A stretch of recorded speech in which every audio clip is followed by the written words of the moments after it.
حضور علیہ السلام سے جب پوچھا گیا کہ حضور سب سے بڑا گناہ کون سا ہے، تو آقا کریم علیہ السلام نے فرمایا کہ سب سے بڑا گناہ یہ ہے کہ ان تجعل للہ ندًا، کہ تو اللہ کے ساتھ کسی کو شریک ٹھہرائے، وہو خالقک، حالانکہ اس نے تجھے پیدا کیا، تجھے تخلیق کیا اور تو اس کا شریک بنا کے بیٹھ جائے، کہ یہ سب سے بڑا گناہ ہے۔ تو راوی نے عرض کی کل تو سما یو، حضور پھر اس کے بعد؟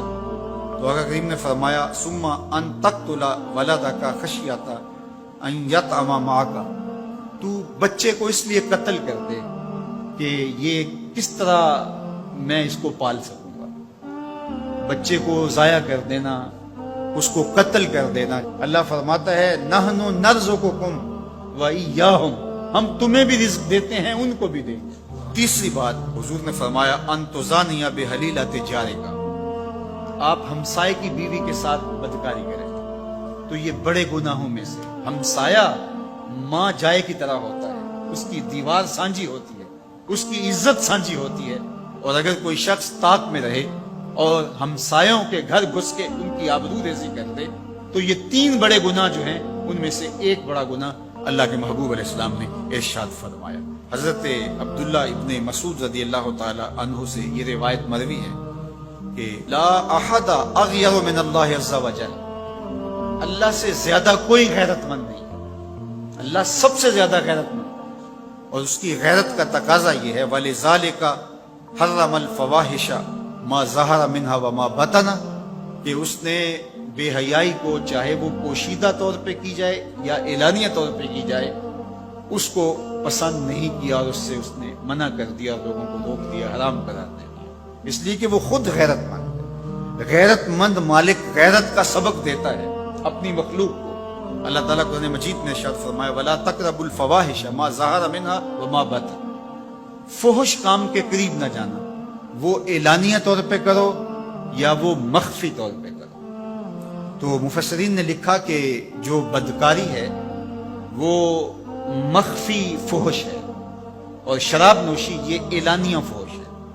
شراب نوش جو ہے وہ چھپ نہیں سکتا، بدکار بعض اوقات ایک مدت کے لیے چھپ جاتا ہے، لیکن یہ بات ذہن میں رکھیے کہ جو بدکار ہے وہ دنیا کے اوپر رسوا ضرور ہوتا ہے، اس کے چہرے کا نور چھین لیا جاتا ہے اور اس کے اوپر مصیبتیں مسلط کر دی جاتی ہیں، اور اللہ کے قہر و غضب کا شکار ہوتا ہے، اس کی دعائیں قبول نہیں ہوتی، نیک لوگوں کی دعاؤں سے اس کا حصہ نکال لیا جاتا ہے، لیکن بہرحال ایک مدت کے لیے چھپ جاتا ہے۔ لیکن شرابی اپنے جرم کو نہیں چھپا پاتا، تو کہا کہ جو مخفی جرم ہے وہ بدکاری ہے، اور جو ارشاد فرمایا قرآن نے کہ جو ظاہر جرم ہے اس سے مراد جو ہے وہ الخمر ہے، شراب ہے، اور ہر نشہ دینے والی چیز سے حرام کی حرمت آئی، کل مسکر خمر وکل خمر حرام، فرمایا ہر نشہ آور چیز شراب ہے اور ہر شراب حرام قرار دے دی گئی۔